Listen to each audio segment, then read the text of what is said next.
Hey, everybody. Thanks so much for listening to the Dumb Dad Podcast. My name is Kevin, and I'm a dumb dad. And my name is Evan, and I'm a dumb dad. And on today's episode, Kevin learns how to freak his daughter out while completely trying to avoid freaking his daughter out.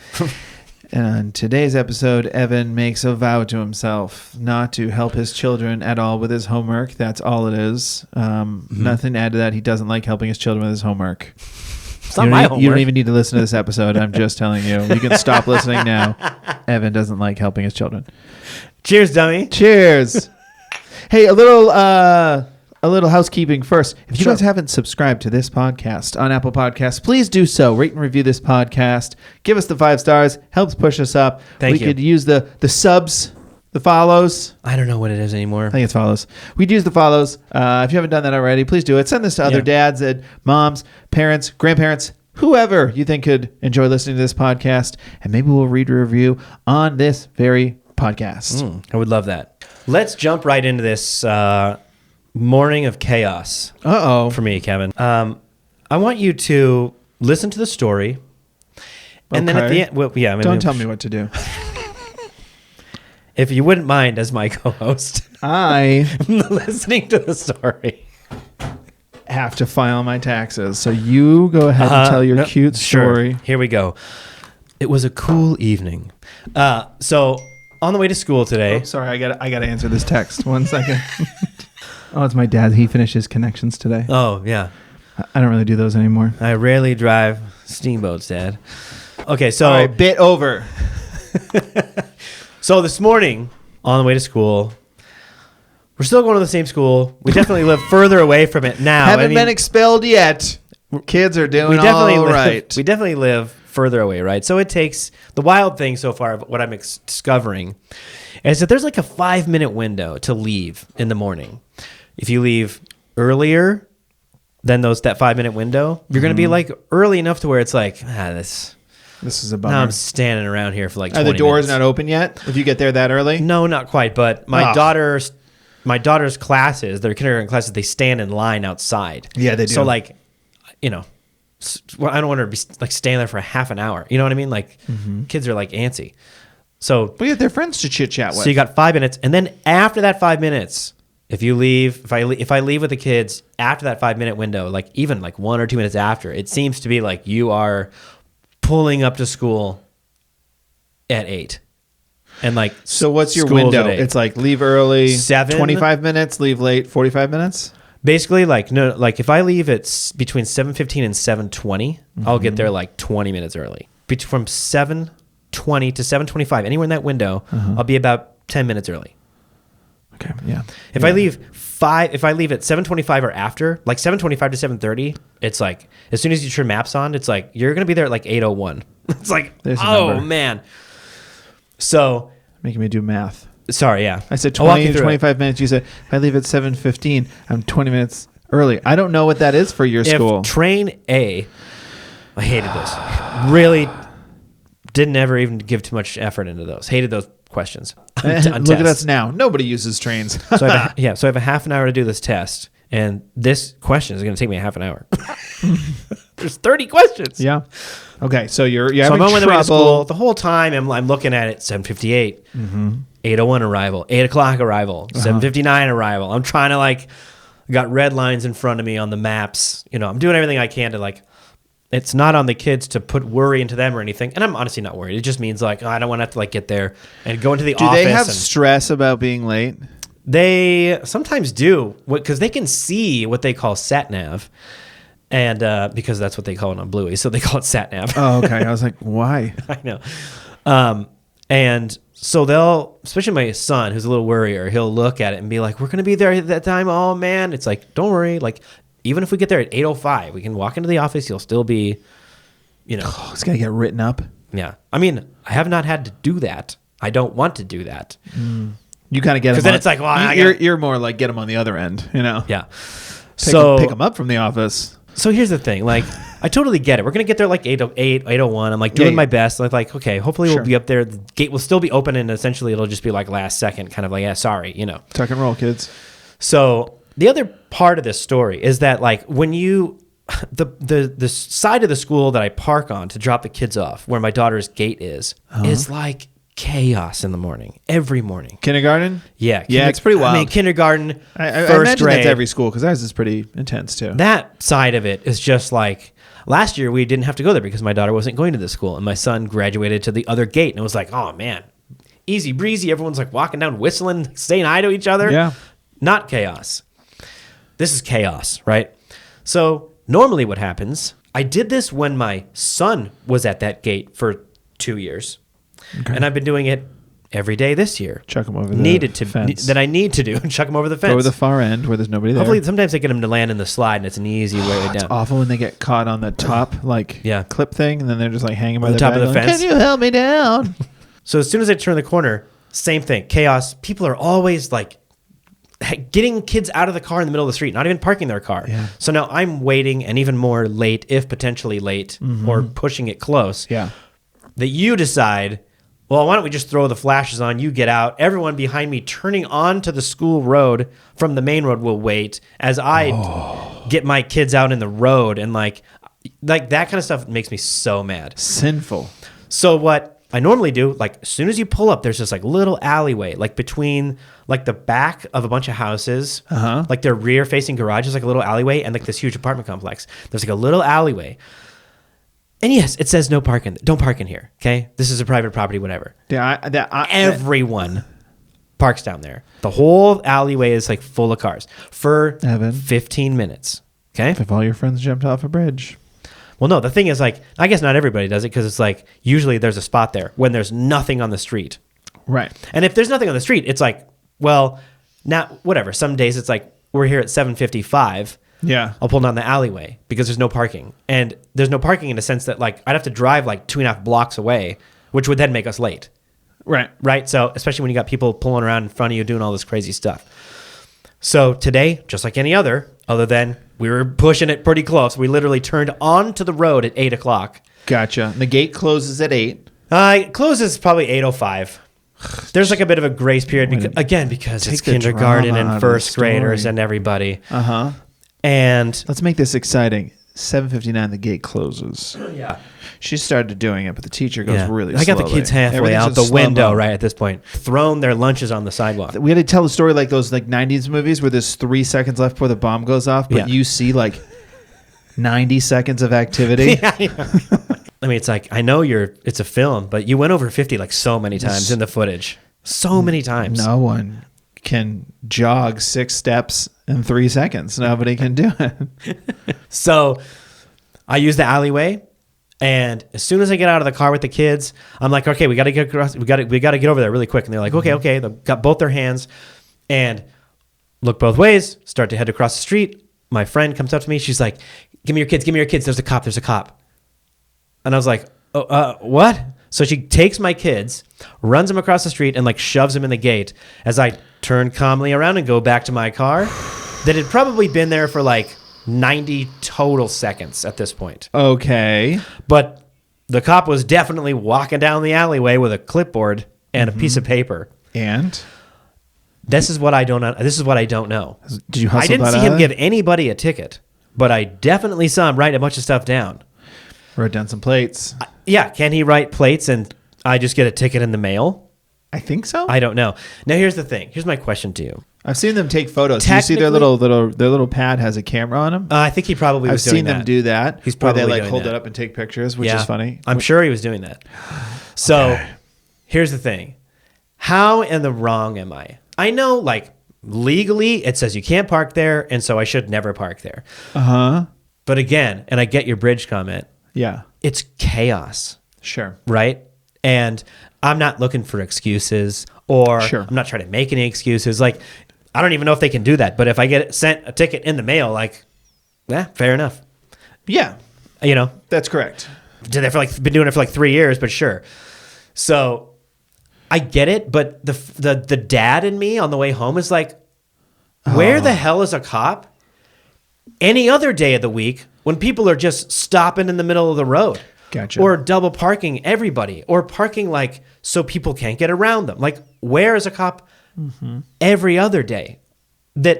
this occurred Right. because of that. You're like, somebody was shot 6 blocks away, but you're here writing your little tickets. You must feel pretty big about yourself, huh? I literally on the ride home wanted to say like, man, I wish I would have just come to me like, feel good about yourself? And then I giggled about how stupid that would have been. Why didn't you do that? That'd be so much better for the podcast. I thought about it on the way home. I would have had to pick you up. Yeah. Oh yeah. But it would Yeah. have been great for finding out why. If you're like, Yeah. I'm not going to tell you. So like, it is what it is, I guess. You're I don't know. 100% in the wrong. I know. Like, that's what I told you before. I was like, I can't argue my way out of it in court. Like, are you supposed to park there? No. Were you parked there? Yes. Ticket. Like, Yeah. talk as long as you want about why your car was there. Well, especially because like your children who are in elementary school, who, as you've previously said on a recorded device, have never been late to school. You got nothing going for you with the judge. He's like, why was today so important? I didn't want them to be late. They've been late a lot and it's really been affecting their grades. I don't know. They probably were I late. didn't want to break my streak. I don't know, man. What? It felt like it sounds so stupid and whiny of me, but it felt like getting picked on for something that, like, again, why today? I've learned Every other day that's just chaos and people doing all kinds of wild, unsafe stuff around here. Yeah. That it's like, come make sure people don't park in the alleyway. Like, come on. I think the neighbors have to put up with a lot. I think that's what it is, because neighbors probably use that as their driveways, right? That's how they get in and out. That's where their garages are. I don't want to get into too technical details here, but there's no garage. Like, it's not like the parking garage is there and then they come in and out of there and it's tough. There's like a few weird little slots where a few cars are parked. Right. Additionally, I don't think I've seen too many times any car back there parked in front. I think at the end there actually might be a parking garage entrance. I really can't recall as many times as I've done it. Ever cars just like parked directly in front of cars so they couldn't get out, or the parking garage so like you couldn't get out. It's always like tightly along the fence, like somebody's backyard fence. Yeah. So that there's as much space for people to drive through still. Like, as crazy as everything else is going on, it's almost like this little, don't tell anybody about this area if you need to use it, and if you're going to use it, do it correctly. That's kind of how it feels. But then somebody told on us. I think that's part of the game, Yeah. That's part of the game. Like, you can do it as much as you want, just don't get caught. I think that's just part of the game. And then somebody complained for something, and then we all got busted. Maybe. complained. I don't know. That would be so fun to find I can out. only imagine. I'm going to get a ticket in the mail. How close was he to your car when you got in and drove away? Well, he was coming back out onto the road, like looking around, looking at his little device. So But I think he had already been in the alleyway where your car was. No, the timing of it's kind of weird. As soon as I was halfway across the street with my kids, and my friend's like, "Hey, Evan, give me your kids. There's a cop." And I turned around and saw him I kind of noticed him, but the way she said it to me was like, "Oh, he's writing people up for stuff." Yeah. Oh, she saw me park in the alley. Like, that all happened really quickly. But meaning I saw him not in the alleyway, passing me. Yeah. So for my car literally being parked there for 90 seconds, he was probably in the alleyway for 40 of them. And then he was on his way back out. So maybe he saw me drop him off and then turn around and get back in the car. Maybe in that time he already took a picture of the plate because he saw somebody else go down there, and probably just, it's one of those things where it's like speed trap stuff, Yeah. By the way, too, when you get held up on the freeway for an hour, or it's 40 minutes of traffic, and it's because of some huge wreck, and then as soon as you pass it and it's wide open freeway, what do? I look to my left. I look to my right. I signal. You gas it like everybody else does because it was so frustrating to wait through. If I was a cop, I'd just be 30 seconds down the road. That seems like, I can't believe I've never seen that before. I bet that's entrapment. I would bet there's a law against that. Beep, beep, beep, beep, beep, beep, beep. Yeah, I wouldn't do that if I was a cop, but I'm surprised I've never seen that before. What I will close on this statement. I think what's very funny about not what you did. What you did is very understandable. We've all dabbled, and maybe I shouldn't have done that. I remember I parked somewhere where there was only 30-minute parking and didn't realize it till an hour later, and I got lucky. I didn't get a ticket. This shit would have expired for 30 minutes. Yeah. think we've all had a couple of those where you're like, that's insane. Yeah. I had made peace with the fact that I have a ticket slapped on the windshield. Yeah. But what I think is funny about the people that do what annoys you and annoys me, and I think annoys all parents that have to do the drop-off lines, or if they don't have drop-off lines, we don't have the, is that what it's called, drop-off line? Whatever it is. We don't have those. It's just like, pull up in front of the school, drop your kid off, and then find if you're pulling up, find a pocket. We have what's called a kiss and drop around the corner, which makes it extra frustrating that they do that. What a wildly creepy name for something at a school. Correct. I didn't name it. And but what's funny is like when somebody's double parked there, or some people do what's even worse is they go, there's an empty spot, and they parallel park. It's an empty spot because it is someone's driveway. Yeah. It's just their driveway. Yeah, it's I see that all the time. And what's funny about all those people, the people that park in the driveway and the people that are parallel parked, I get it. The reason they're doing what they're doing is because they don't want their kids to be late, probably with a mixture of they don't want to be late for work themselves. Got to get these kids out as fast as I can so I can get to whatever the next thing I have to do is. But you're wrong. You are in the wrong. You've made a mistake. So when someone honks at you, don't do the, what do you want me to do? Because the answer is... How much time you got? Not that. The answer is not that. Your priorities. It's okay that you did it. It's kind of like what you did. It's okay that you did it. But when you get caught, you just got to go, I know. I'm sorry. I shouldn't. I know. I know. I shouldn't have done this. Yeah. Don't do it, guys. Children between the ages of 4 and 6. None of us, no matter how much we plan, are getting out of the house on time every day in a row. It is impossible. It's pretty wild. It's impossible to do that. So to that be like how it is, not like, hey, they've issued an official warning. Like, it happens a lot. Cop came here yesterday, watched it happen. Not going to happen again. Great. Yeah, maybe that's. But to just be like beep beep beep beep beep beep. See ya. Like 50 of them or whatever. It's like, really? We'll see. Stay tuned for the exciting conclusion. Yeah. I guess my kids are standing in line for 20 minutes now. It's not worth the alternative. That's the worst part. You're going to be spooked for a while. Yeah. Yeah. And I'll settle into it again and just call it a yearly fee that I have to pay to park in that alleyway. Let's move on to dumb dad moments. Which reminds me to get fake license plates. But anyway. I think about that so much. More than I need to. Yeah. Just like license plates that, like, you know that glue that you use? This is a great one. Parents will all know this. That like putty that you use to put like stars on your kids' ceilings. Yeah. If you just had that puttied over your car, you park somewhere you should, and then you just pop those babies off. I don't know. We're saying a lot on a recorded line. That makes me feel like I've had that thought so many times. Makes me feel like, why shouldn't I do that? But also really nervous. So nervous. People walk into like a convenience store with a weapon and say, give me all your money. How can you have that kind of confidence in yourself? I get warm when I'm walking around the grocery store and I didn't grab a basket and I'm putting stuff in my reusable bag, fully intending on paying for them. The I get warm statement is the most relatable thing. I don't get it. Like, we don't need to go on a whole tangent. People are desperate. Things happen. Like, I get that. But like, I think of it from such a place of like, well, you get into so much trouble. So your son was nervous about being late today? I just wanted to I think he gets it from, I think it's the shows he watches, man. I think I don't know where he gets it. It's probably just the shows. I think it's the let's get to the dumb dad moments. Let's get to the dumb dad moments. My dumb dad moment is brought to you by making your kids nervous. Brought to you by. Brought to you by.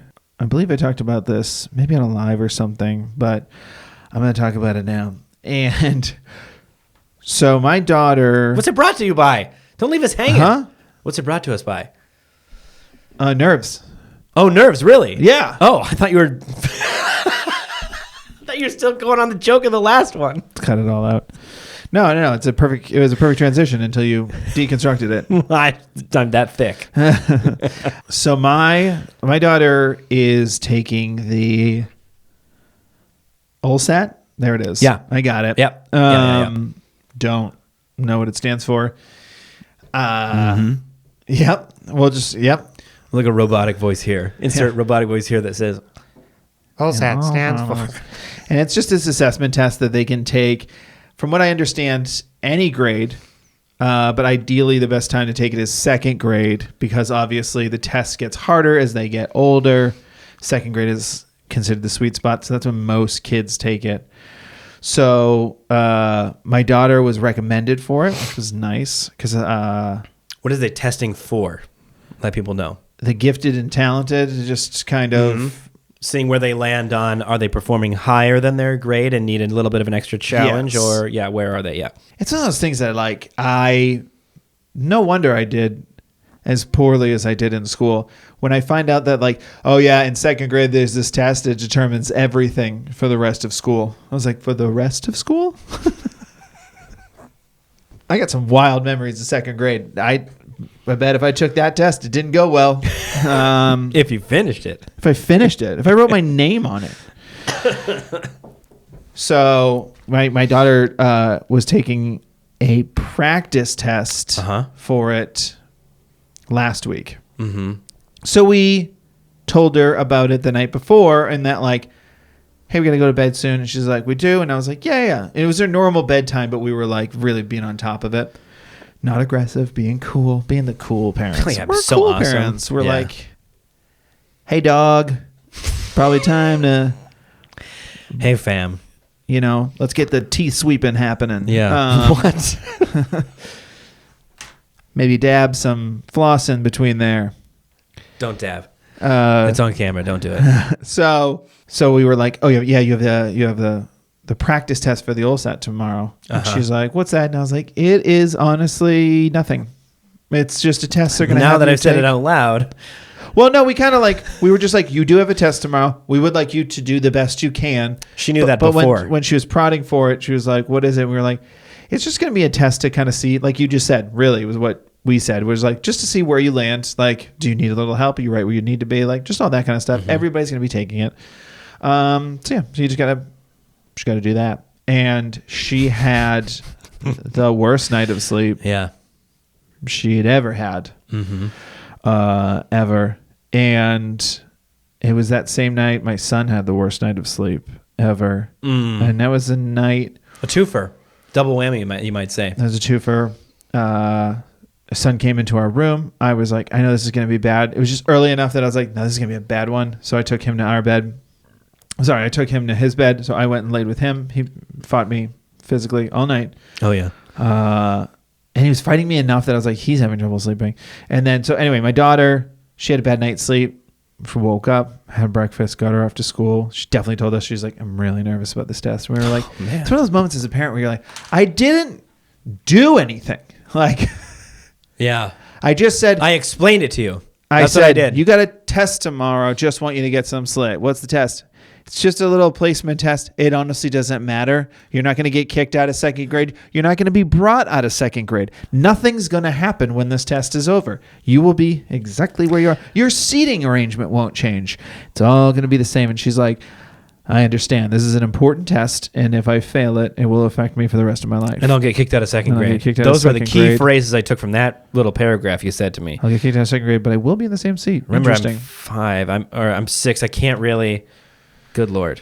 So she had a really stressful time, and then we just felt bad all day. Man, that is a bummer that we just put that in her head. I don't know amazing, how we did it. Yeah. But we just really got her in her head, got her so stressed out she had trouble sleeping. At what age? What are we doing here? I know. And that's what's such a bummer is that, well, I guess not a bummer. What's wild about that to me is that I just made a joke about it, but kids, they don't even think as fast as we do, right? So or our wives, I should say, they don't. Yeah. But they don't think like that. They can't comprehend 2 or 3 things at once. And so even if you say something as simplistic as this paragraph, they're going to catch key phrases, but they heard scary phrases. Yep. And how much sometimes you forget, whereas you want to be as honest as you can with your kids, right? You want to be honest with your children. Yeah. So they don't feel like they're never being told anything or you're ever keeping something from them or whatever. And I will say I enjoy it's that so aspect. yes, of course. I enjoy that aspect of current parenting, Yes. of like the idea of like what gentle parenting kind of talks about, and just parenting today in general, of like apologizing to your kids when you messed up, like having a chat with them. I feel like that's good, that humanizes them. It also saves us down the road when we're absolutely just blowing it in high school. They're like, well, they prepared me for this. I'm not expecting dad to be doing well at any of this. Listen, I'm in high school now. I know all kinds of things about growing up and being a person, but I know that tests are the worst scary thing you can possibly go through. That's what I know about that is my childhood. forever. But and we want to focus on, like, it could be something as simple as like phrasing, right? So like if you said something like, you got a test tomorrow. What's my test? Oh, it's a test that like you get to show how much you know, which is like not true. Do you know what I mean? Yeah. And so that's being honest. There is a test tomorrow. They want to see what you know. Yeah.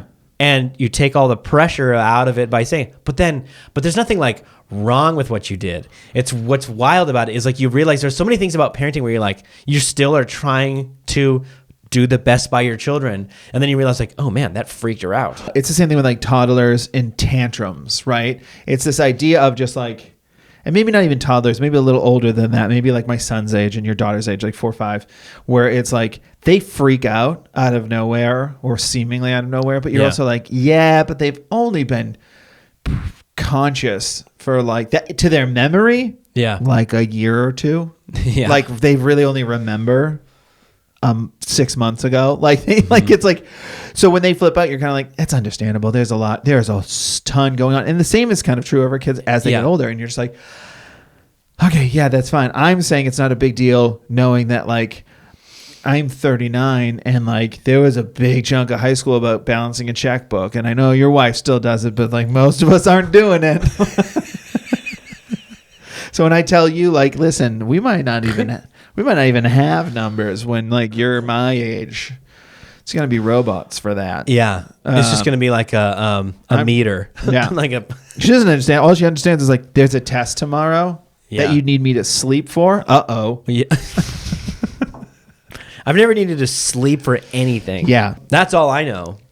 So it was a practice test, so she got to bring it home, like test, like pencils down, put it in your backpack. Yeah, like that was it. Yeah. So we got to review it. She did great. And then it was like, oh, okay, you did great. Great job. And she was like, yeah. And you could tell she was like, that was a lot. She was like, I was really scared.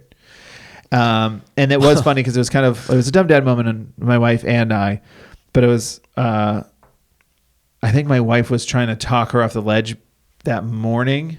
And my daughter just kind of like walked away from her when we got to the school. Kind of, not really. Like when we got right to the school, it was just kind of like, okay, all right, and like walked away.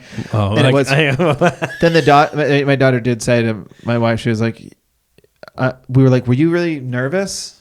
You must have been really nervous about the test. Like we waited until the next day or after she got out of school. Yeah. And she was like, the night before I was really, really nervous. I was having trouble sleeping. I was really worried about the test. And we were like, okay, and what about this morning? And she was like, you guys are freaking me out. Because we were just like overly checking in. So here's a little caveat to that. Is it not helping that we're like continuously talking to you about it? Yeah. How are you? How are you? How are you? Slow down. I just got to brush your hair. How are you? Are you tense? So here's the caveat to all this. She tested today and she'll be testing again tomorrow. She had trouble sleeping again last night. And this is where my wife and I go separate directions. I was pumped about that because I was like, well, she did pretty good last time. If you're not nervous, I don't want to be Bull Durham. Must not care about it. I don't want to be like full Bull Durham over here, but like let's keep it going. Man, let's nerves is good. Trust me. Let's keep that streak going. She goes into it confident. We're in a lot of trouble. Are you nervous? Oh no, because like we're not all the Steph Curry of math. They might lock you out of school if you don't get this right. I mean, do your best. It doesn't. None of this matters. Enjoy your last day in that seat. I'm kidding. Have fun. So, I don't know. Don't worry, we have applications into a lot of other schools. So yeah, we know where other schools are. Just got to talk to them. Yeah, don't worry. Don't worry about us over here. So you it's a just dumb- worry about not being a huge failure. That's a dumb dad moment. Oh, man. Even when trying to your best to be the best parent you can be. It's really wild because some dork will like stitch this and be like, here's how you should talk to your children. But I feel like we did a really good job. And sometimes you just can't win them. And I think that's what it comes down to as parenting. You know now that you didn't do anything like horribly wrong. You can maybe like make an adjustment. But every kid is right. But now we can make an adjustment. Is my point? Every kid is different because some, like, we didn't know that kind of stuff would affect our daughter. This is our first foray in her educational journey of seeing this happen. Yeah, and he my son, he might just be like, I forgot to take that test. Yeah, you're gonna have to hammer it home. Like, you were in the room, and he was like, I just didn't do it. Because if he's anything like me, I think I was sitting in the room. If he's anything like me and the air conditioner shuts off halfway through the test, he just might as well turn that paper in. Yeah, same. The dead silence will shut his brain off. It could literally be anything. That's how I remember taking tests. Like sitting there taking a test. Sometimes we'd even have the horsey blinders up, where it's like, you cannot be looking at kids. Like, no, we didn't do kind of tests. Office cubicle tests. But if I heard something, it's like lean back a little bit, see who's like walking up. Okay, she's usually pretty quick. That's a judgment of time there. All right. Okay, problem 2. I'm just gonna skip problem 2. Do the ones you know. Page 2. Somebody else is done. Okay. Yeah, he's usually done pretty soon. It's like, yeah. My mind isn't thinking, figure this problem out. My mind is thinking about everything else, hyper aware about the situation, not solve the problem. It is funny though. I make jokes about my son, but the memory on that kid is astounding. Yeah. He still is rifling off dinosaurs that we end up looking up going, come on. I didn't know that was a 1. How do I not know these still? Kev, everybody's got peaks and valleys of their talents and shortcomings. I am. I'm Oklahoma over here. I think you're at sea level. A lot of valleys. It's mostly home on the range. Grand Canyon on this side of the table. Oh. Bottomless. Depends which direction you're going. Bottomless pit. I think it leaks out the sides. That's as far as I can get. But enough about my underwear situation. Let's talk about my dumb dad moment this week. My dumb dad moment is sponsored by cardboard and all things recyclable or throwawayable or get ridable. We had open house this week at school. And in celebration of open house week, all the classes normally do they do like a project. Mm-hmm. So that when you go into their classroom and you look around and see what they've been up to all year and you look at their cool new project that they've been working on or whatever. Both my kids had a project to do on the same day for back to school night. Mm-hmm. Both of my children, they were upcycling projects. Uh-huh. So find something that you would otherwise get rid of, turn it into something new. Yeah. Right? Daughter's a kindergarten. Pretty simple. Did a pretty good job of convincing her a yogurt container could be a pot for a flower. Great. Not too much to handle. Now, here's the thing, too. This is a little difficult for me, but we are way on the side of the line that it's like, if your kid gets a school project, let them do the project. I don't want homework every night. I don't want to be doing this project. So what side of the line are you on? If it's graded, I don't want to touch it. You don't want to touch it? No, I don't want to touch it. Okay. I have no problem. I'm not saying don't talk to me about it. I will offer guidance. I will assist when assisting needs to happen, right? But I'm not doing the now watch. See what I'm doing here? This is and then you paint it and look what the thing we made, which looks way too good. Yeah, there's a lot of I'm not doing that. There's some pretty wild ones. Because then it's you got a bunch of homework now. I already got homework every night when I'm sitting there helping them with their homework. So you have homework. Now I don't have extra homework? No. Wait, so you don't want to help them with the homework, you want to help them with the homework. Goodness. So he decides he's going to take a bunch of our cardboard and make a pinball machine. So, I know. I'm just trying to track the flower pot yogurt. He's in 3rd grade. Cardboard pinball machine. Not a pinball with levers though. It was sort of like he was calling it a pinball machine, but really it was like he wanted it to be like sort of look like a pinball machine with like a head, that's got the design on it. Yeah. And then holes in the center. And then like a big hole up where like the logo would normally be. And then he wanted to like have a rubber band, like pull the thing back and shoot a ball.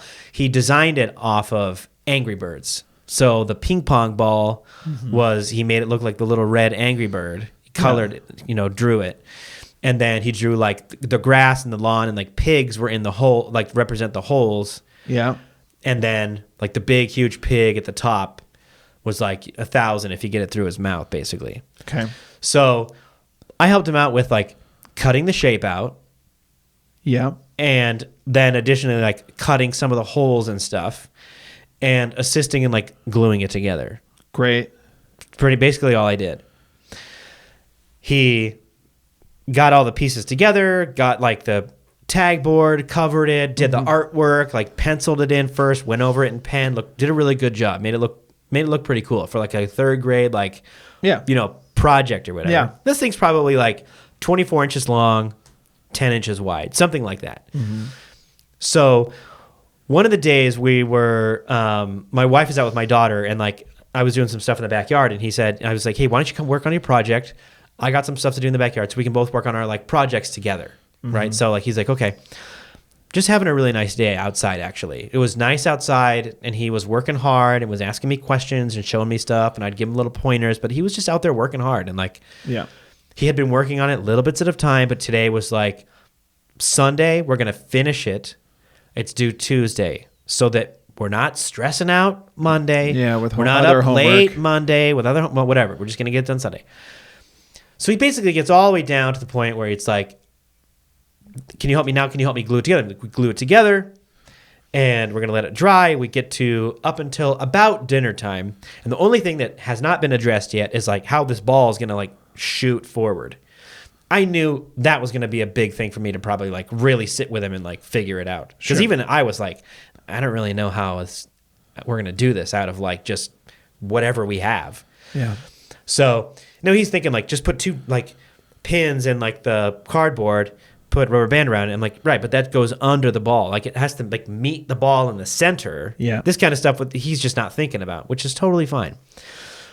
So basically I find this like little wedge of cardboard that we have that's like pretty stiff. It was like from the corner of a piece of furniture or something like in this cardboard pile. I'm like, well, this will probably work pretty well if I like trim out like a little slot here and then use these two like little cardboard screws with a rubber band in between it. I bet that will shoot it pretty well.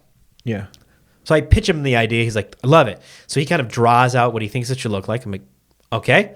So I cut out what I think is a marriage between that and this. What will work? This will like not fall apart. And so I get it all cut out and everything. I kind of glue it to it. And I'm like, all right, let's go in and have dinner. And then after dinner, we'll like fix the rubber band to it and then make sure it all works. And he's like, okay. So we go have dinner. And then after dinner, he's kind of like finishing up dinner. It's like because of the long day and everything. I mean, it's like we're to the point now where it's like, well, we don't really have time to work on this. And I know we said we're gonna finish it tonight, but like he's got to go to bed in like 10 minutes. So I'm like, even though he's with me, I'm just gonna kind of work on it with him, watching, because this is something he can't really do anyways at this point. Sure. So I glue the launcher, basically the slingshot part of it to the project, and then proceed to like go to like cut the holes for the little screws. Yeah. What is it called? Make do? I think you guys have to make do, do, which is a really rad little like like a cardboard tool kit that has like a little saw that's safe to use and a perforator so you can fold cardboard against the grain. Yeah. And then like a ton of these like little and so you can make a fort out of cardboard without using tape or anything. You use all these screws that are provided. None of it's sharp. It's a super fun little kit. It's really cool. So anyway, we got this for him, and he's like been using it the whole time, kind of. And so I'm like puncturing the holes to like put these cardboard screws through to hold the rubber band. And the first one I go through like rips the thing that I like shreds it like where next to where I cut it. Like now the screw's not going to stay in there thinking maybe I can salvage that side. Yeah. I go to do the other side, same thing, rips it. It's just like rips it down to the cut that I had made. And I was like, oh my. Okay. Now you have to work on his project. Now I have to work on this project. And the next day, because it's like, now it's bedtime. Now we got to go and read stories. Did he see you do this? Yeah, I told him. I was like, so that didn't work. So what I ended up doing was cutting like pieces of cardboard that fit where that wasn't, just like super gluing it to like kind of make like a new wall. And then the next morning got out like the 24-volt drill and like a, There it is. you know, there it is. 3/8 bit and like drilled a hole first, little pilot hole, then screwed the cardboard things in. Yeah. And it was fine. Not that big of a deal, but it was like, oh, like the last thing that we even had to do on the project, like I screwed it up. There's a little inside baseball, especially if people don't know what make do is. Did you not make a pilot hole the first time? I did, because on the back of the tools, there's like the little puncture thing. Yeah, okay. But again, the piece of cardboard we used was like really thick cardboard. Okay. So I kind of just got it to go through. And then, you know, when you make a hole through something like that, it basically explodes out the other side. Yeah. And then I tried to take a screw and put it through that side. Yeah. Tried to put it through the exit hole. Right. Which made it all fit tighter. So when I tried to wrench it down and screw it, like the second turn, it just like ripped it. Because it was like, there's not enough room for that in here, man. What are you doing? So I just shredded it and then had to make the repair myself. I had to tell him, I was like, hey, I just ripped this thing. I'm sorry. He wasn't mad at all because he was like, you know, he knows like I'm trying to get it to work for him. Yeah. But it was like, oh, man. And then you had to work on the project. I couldn't, I didn't want to work on it that night because like I glued it together and I was like, I'm going to make sure that thing is like so dry. Yeah. So the next day, I think if I drill it, luckily it worked, you know. Yeah. I even did it like in the morning. Worked right in front of him, so he knew like we'll come back when you come back from school today, we'll play with it again, make sure it all works. If there's any last minute design stuff you'd like to do in it, that's fine. Otherwise, we were ready to go. It was a success. He took it to school. It worked. A bunch of kids loved it. Yeah. So it was a success, but it was like, come on, man. And it's like, you know, when you're basically designing something and building that you've never built before, you know, it's because make something. Yeah. So I'm going with what he wants to make, you know. So it's like I've made too many rubber band cardboard slingshots in my life. So like when it ripped, I was like, why am I not surprised? But here we are. Here we are. Don't do your kid's project for them. And parents do it because it's graded. So they want their kid to get a good grade and blah, blah, blah, blah. Like just setting them up for failure down the line. Don't do it for them. If you do your kids' projects for them at school, they're the kind of scumbag who double parks at school dropout. He said it. There, he said they it. become. And the teachers know. I mean, like, how stupid do you think your teacher is? The kid's teacher. Really? They've been doing this for 25 years. Yeah, they know. They have no idea. They know. They know. That's a great place it's to like, leave it, when you guys. tell your kids, did you eat the chocolate bar with chocolate all over the face? No. No. Really? Interesting. What did you eat? Yeah. Did it attack your face? That's the place to leave it, everybody. If you guys have a story about you're DIYing it with your kid and you weren't supposed to, but now you are, or if you're in the middle of it right you now, psyched your kids out too much when you're just trying to be cool parents, you guys can let us know. Email us, dumbdadpod@gmail.com, or DM us on Instagram. We're at the Dumb Dads. That is our handle on TikTok, Instagram, and YouTube, where you can watch full episodes of this. Head over to our YouTube if you guys haven't done it yet. We really could use some subscribers on there. We're putting some longer content on there. We're going to continue to do that. So check it out there. Thanks at Verdu on SoundCloud for the music. And thanks to my lovely wife, Annie, at Annie LaFerrier, for editing this podcast. Evan, do you have a joke or something to take us out? Why is 2 + 2 = 5 like your left foot? Why is 2 + 2 = 5 like your left foot? I don't know. Won't give me it's not right. It's not right. Okay. That's fine. It's adequate. Makes sense. Don't park where it says don't park. You'll just get burned for it. Okay. Bye. Bye.